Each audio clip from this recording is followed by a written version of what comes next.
Welcome back to A Celtic State of Mind. I'm Paul John Dykes, and this afternoon I'm joined by Kevin McCluskey and Chris McElwain to talk about Celtic 1, Hibs 0. We didn't have it all our own way, Chris. I think Hibs came out the traps, and that man Schmeichel, I mean, 2 saves in 2 minutes, but he's had a few others to save as well, and that's an issue because it's not as though, although we weathered that early storm, they're cutting through us far too easily. They're exploiting our high line, aren't they? Yeah, I said it pre-match. I said I felt confident that with Schmeichel in goal, we'd keep a clean sheet. I wasn't expecting him to go, okay, hold my jacket or hold my beer, which is what that felt like in that opening section. Credit to Hibs. I mean, I think they've came with a game plan, and it's been relatively effective in parts today. But we're making it easy for them because our defenders, for me, are playing too high up, and positionally, a few players are getting caught out because we're not retaining possession. I think Scales and Taylor were particularly culpable in the first section of the game. Trusty was caught out of position, I think, very early on as well. And I think if it was not for AJ, potentially Hibs would have been in as the half was coming to a close there. With that said, we're playing relatively well going forward, getting some good space. Kuhn is putting in some amazing crosses. I think he does positioning, and actually the time of his runs has been very, very impressive. Bit unlucky with his second touch. His first touch actually has been very good today, but his second touch is kind of letting him down a little bit. But he's been unlucky not to score. So I would say that I don't think it's been our best performance, but I'm not unduly worried. I think we're showing enough about us that tells me we'll get through the second half pretty unscathed and hopefully add a few goals. I do think the defence need to tighten up and remember first and foremost their job is to defend. The Hibs have given us enough warnings that we really should be learning from how they're playing at the moment. So it'll be interesting to see how we shape up in the second half and whether we actually start to address some of those defensive weaknesses we've shown so far in the first. It's so clear. It's clear to the casual observer. Kevin McCluskey, is going to be clear to Brendan Rodgers. And what Chris McElwain said earlier on, what Chris doubled in on McElwain said was true. We do play that high line, which is fine, right? Because you play it to your advantage. But the amount of times we have had to basically cover, mainly on the left-hand side, but also, as Chris said, on the right-hand side with AJ, because Greg Taylor's playing a central midfield role. He's playing an inverted, and he does it well. He absolutely does that well.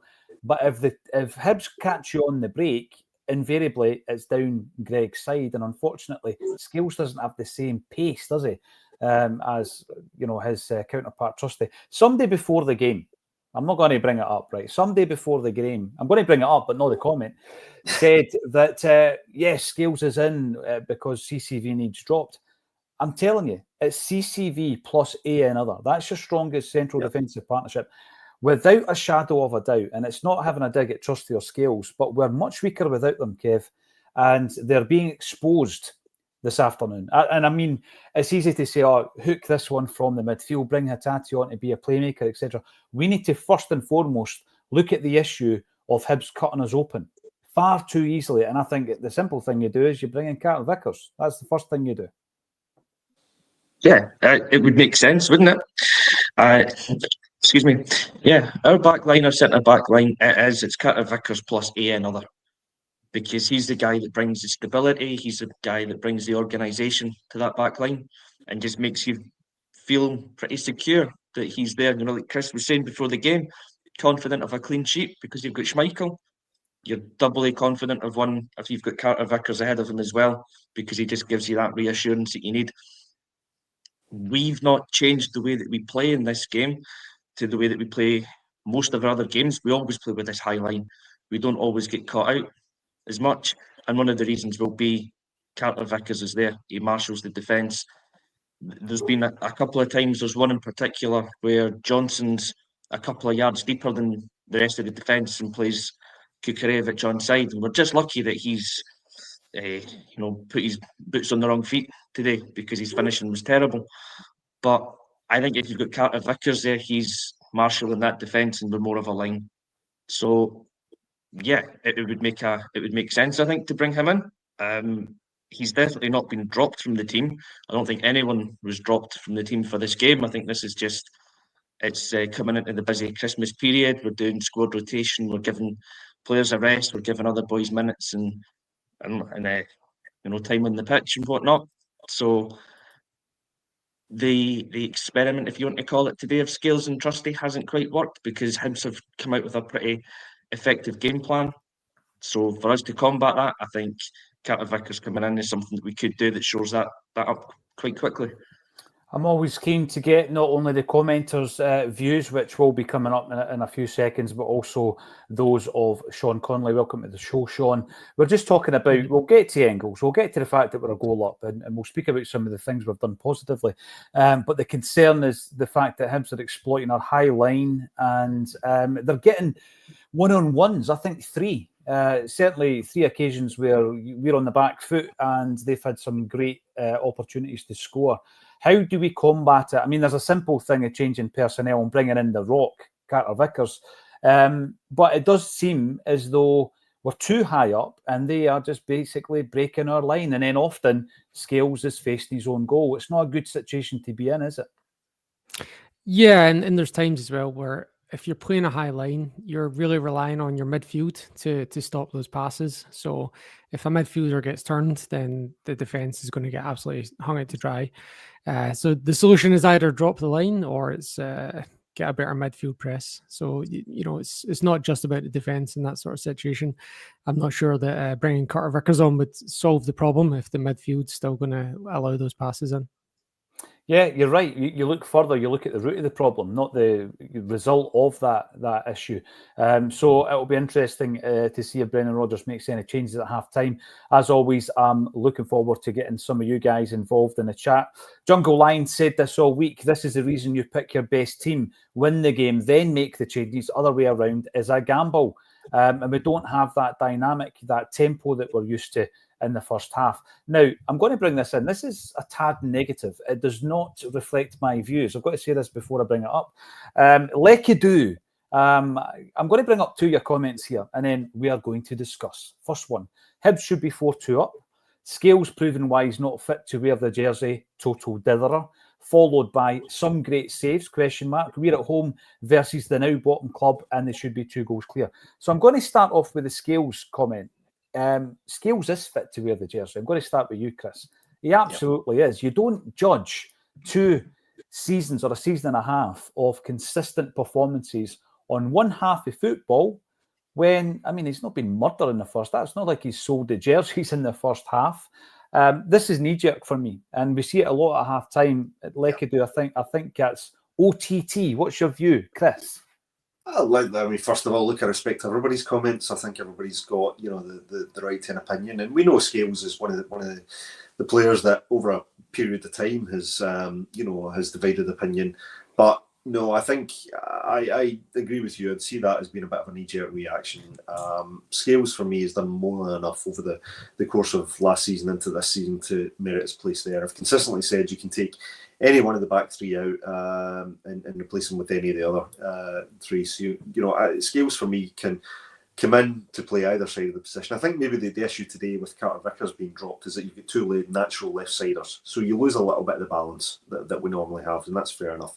But yeah, I would say that Scales for me has been part of a defence today that's maybe not necessarily recognising the strength and the assets of Hibs today, which is playing the ball over the top, picking out those pockets of space and taking advantage of the fact that, a couple of our players are playing too far forward and maybe out of the, more offensively than defensively. So, no, I can't. Well, again, I respect the comment from Lekidu, was it? But I don't personally agree. Well, the first thing I would say is I would take Scales off for Carter Vickers. I mean, absolutely. But it doesn't mean he's not fit to wear the jersey, and this is what I'm talking about when I say knee-jerk. I think the issue, the wider issue, the deeper issue, Kev, is the fact that you were playing with 2 left-sided centre-halves because we don't have the same quality backup on the right-hand side. Simple as that. You've got Trusty and Scales. You've got CCV plus no one because Stephen Welsh and Nawrocki are nowhere to be seen in terms of first-team action. They've barely kicked a ball.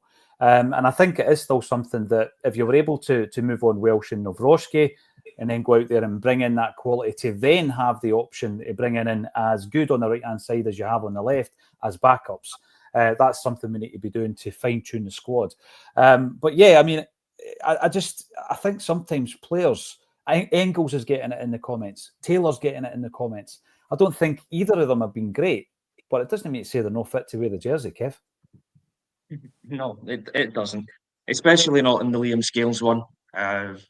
We've watched his evolution over the last 18 months or so of being the boy that at the beginning of last season you would happily have driven to the airport to whatever club was going to take him off our hands, to him being the number one centre-back at the club for a while because his performance level was that high. You don't become a bad player because you've had a bad or a difficult 45 minutes of football. Today, it's just not really worked out for him for a couple of reasons. If we decided to take him off and bring on Carter Vickers, I don't think anyone would complain about it.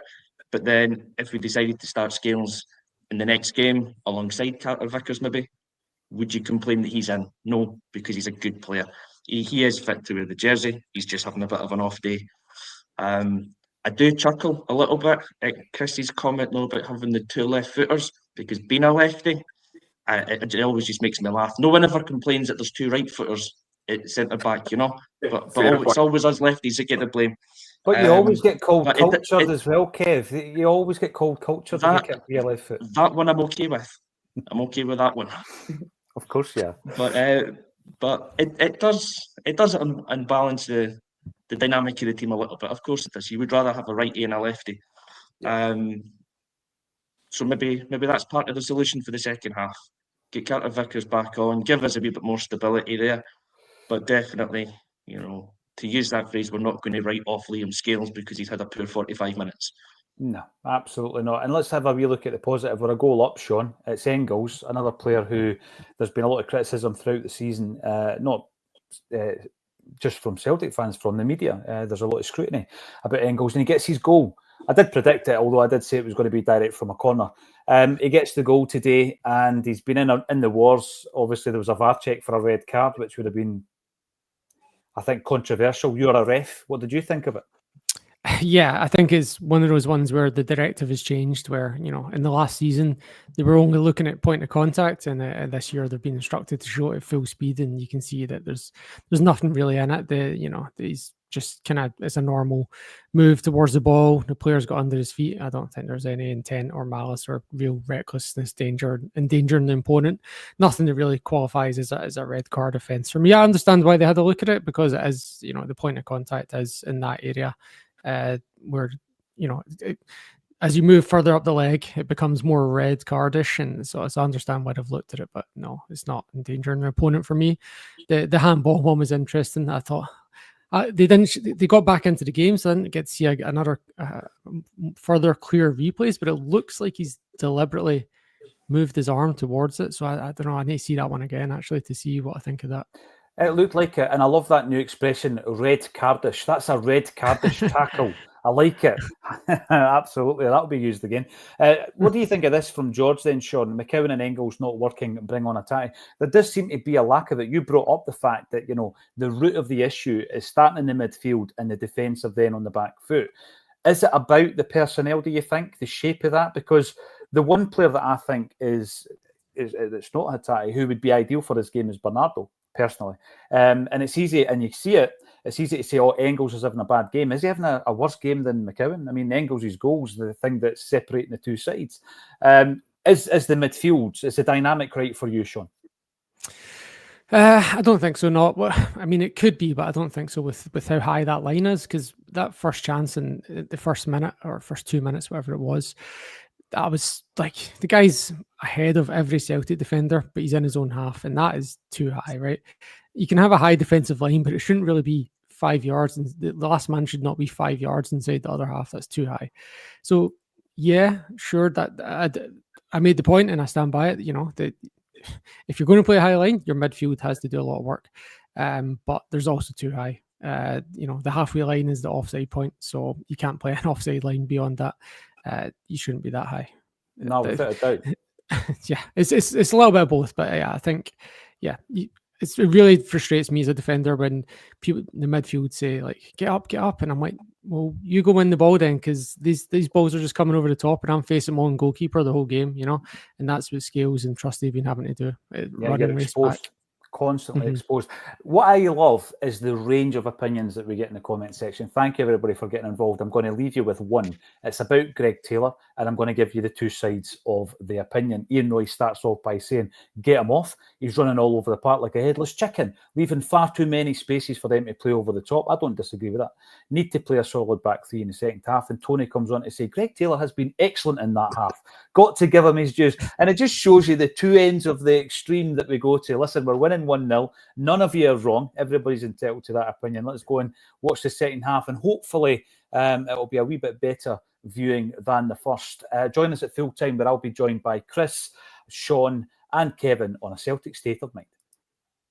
Yeah.